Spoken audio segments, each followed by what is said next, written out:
ચોમાસું પૂરું થયું, શિયાળો બેસી ગયો. ખેડૂતો મગફળી, સોયાબીન, કપાસ જેવા પાકની લણણીમાં લાગી ગયા. પરંતુ લણણીના સમયે જ ખેડૂતોની ચિંતા કમોસમી વરસાદે વધારી દીધી છે. રાજ્યના કેટલાક તાલુકાઓમાં કમોસમી વરસાદ પડ્યો. આ સાથે જ હવામાન વિભાગે પણ કમોસમી વરસાદની આગાહી કરી છે, જેને લઈને ખેડૂતો ચિંતામાં મુકાઈ ગયા છે. ત્યારે શું કહ્યું છે હવામાન વિભાગની આગાહી અને ક્યાં પડ્યો છે કમોસમી વરસાદ, આવો જોઈએ.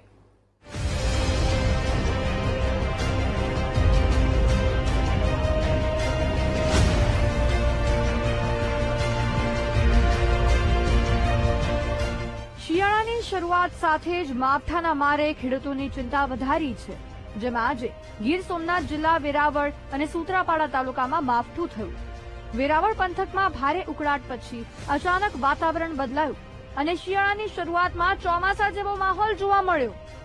વેરાવળ અને તેની આસપાસના ગામોમાં વરસાદી માવઠું થયું, જેના કારણે મગફળીના પાકની લણણી કરી રહેલા ખેડૂતોની ચિંતા વધી ગઈ.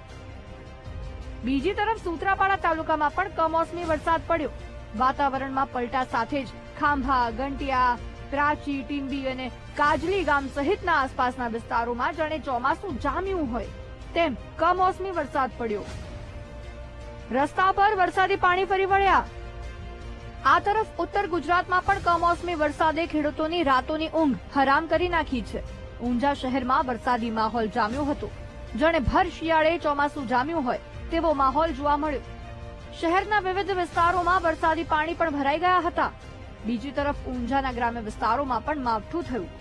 તાલુકાના દાસજ, કહોડા, કામલી, ડાભી સહિતના ગામડાઓમાં વરસાદના કારણે બાજરી અને કપાસ સહિતના પાકને નુકસાનીની ભીતિ છે. માવઠાના માર સાથે હવામાન વિભાગની આગાહીએ ખેડૂતોની ચિંતા વધારી છે. શું કહે છે હવામાન વિભાગ તે પણ સાંભળો. आने वाले 7 दिनों के लिए फोरकास्ट की बात करेंगे तो उसमें गुजरात स्टेट के सारे डिस्ट्रिक्ट कवर हैं, जिसमें लाइट टू मॉडरेट रेन का पूर्वानुमान है. और वार्निंग की बात करेंगे तो हैवी रेनफॉल वार्निंग के लिए आने वाले 4 दिनों के लिए गुजरात रीजन के लिए हैवी रेनफॉल की वार्निंग है. और सौराष्ट्र के लिए बात करेंगे तो आज के लिए हैवी रेनफॉल की वार्निंग और कल के लिए वेरी हैवी रेनफॉल की वार्निंग. उसके बाद डे 3 और डे 4 के लिए हैवी रेनफॉल की वार्निंग है. और आज के लिए जो डिस्ट्रिक्ट है जहाँ पर हैवी रेनफॉल की वार्निंग है वो डिस्ट्रिक्ट है भरूच, सूरत, नवसारी, वलसाड़, दमन, दादरा नगर हवेली, तापी और डांग डिस्ट्रिक्ट शामिल है. और सौराष्ट्र रीजन के लिए गीर सोमनाथ, अमरेली और भावनगर डिस्ट्रिक्ट शामिल है. હવામાન વિભાગના અનુમાન પ્રમાણે આગામી 4 દિવસ ભારે વરસાદ પડી શકે છે. એટલે કે ખેડૂતોએ પોતાના પાકને બચાવવા માટે તૈયારીમાં રહેવું જોઈએ, જેથી કરીને નુકસાનીના ડામથી બચી શકાય. હજુ તો ચોમાસામાં જતા જતા વરસાદે જે તારાજી સર્જી હતી તેમાંથી ખેડૂતો ઉભર્યા પણ નથી. ત્યાં તો શિયાળાની શરૂઆતમાં જ ખેડૂતોની ચિંતા કમોસમી વરસાદે વધારી દીધી છે. ત્યારે રાજ્યમાં ક્યાં કેવો વરસાદ પડ્યો, આવો તે પણ તમને બતાવી દઈએ.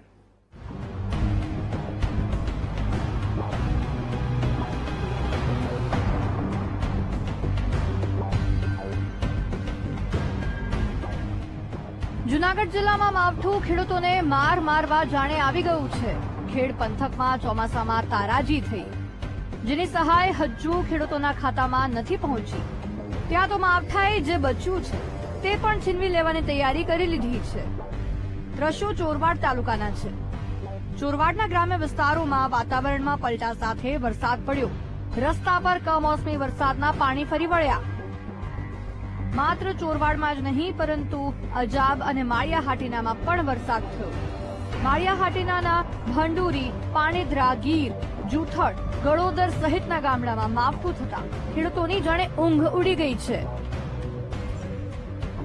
ડાંગ જિલ્લાના આહવાનો આ નજારો જોઈને તો તમને એવો જ અહેસાસ થશે કે ચોમાસું જામ્યું છે.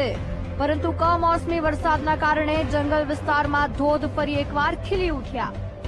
વરસાદી માહોલને પગલે ડાંગમાં ડાંગર, વરાઈ, નાગલીના પાકને નુકસાનીની ભીતિ છે. હાલ ડાંગનું ઉત્પાદન લેતા ખેડૂતોની પહેલેથી જ હાલત કફોડી બની ગઈ છે.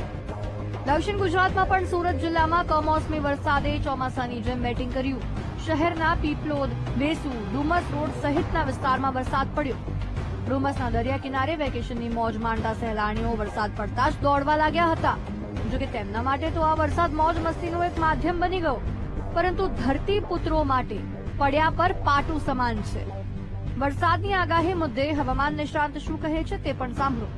અરબ સાગરની સિસ્ટમના કારણે બંગાળના ઉપસાગરની સિસ્ટમ જે છે કે એ સિસ્ટમના કારણે અને અરબ સાગરમાં ડીપ ડિપ્રેશનના કારણે આ વરસાદ થવાની શક્યતા રહેશે. દક્ષિણ ભારતમાં તો ભારેથી અતિભારે વરસાદ થવાની શક્યતા રહેશે, પણ તેની અસરના લીધે દક્ષિણ સૌરાષ્ટ્રના ભાગોમાં ભારેથી અતિભારે વરસાદ થવાની શક્યતા રહેશે. સૌરાષ્ટ્રના અન્ય ભાગોમાં પણ ભારેથી અતિભારે વરસાદ થવાની શક્યતા રહેશે. આ ઉપરાંત ઉત્તર ગુજરાતના ભાગોમાં પાટણ, સમી, હારીજમાં ભાગોમાં વરસાદ થવાની શક્યતા રહેશે. મહેસાણા વગેરે ભાગોમાં વરસાદ થવાની શક્યતા રહેશે. બનાસકાંઠાના ભાગોમાં વરસાદ થવાની શક્યતા રહેશે. સાબરકાંઠા ઉપરાંત અરવલ્લીના ભાગોમાં વરસાદ થવાની શક્યતા રહેશે. પંચમહાલના ભાગોમાં વરસાદ થવાની શક્યતા રહેશે. અને વડોદરા ઉપરાંત અમદાવાદ, ગાંધીનગરના ભાગોમાં પણ વરસાદ થવાની શક્યતા રહેશે. અંબાલાલ પટેલના મતે આગામી નવેમ્બર મહિનાની શરૂઆતના દિવસો સુધી ભારે વરસાદ પડી શકે છે. જોકે આગાહી પ્રમાણે પંચમહાલના શહેરા પંથકમાં પણ વરસાદી ઝાપટા પડ્યા, જેના કારણે ડાંગરના પાકને નુકસાન પહોંચવાનો ડર ખેડૂતોને છે. આમ કમોસમી આફતના ડરથી ખેડૂતોની ઊંઘ હરામ થઈ ગઈ છે. Bureau report, VTV news.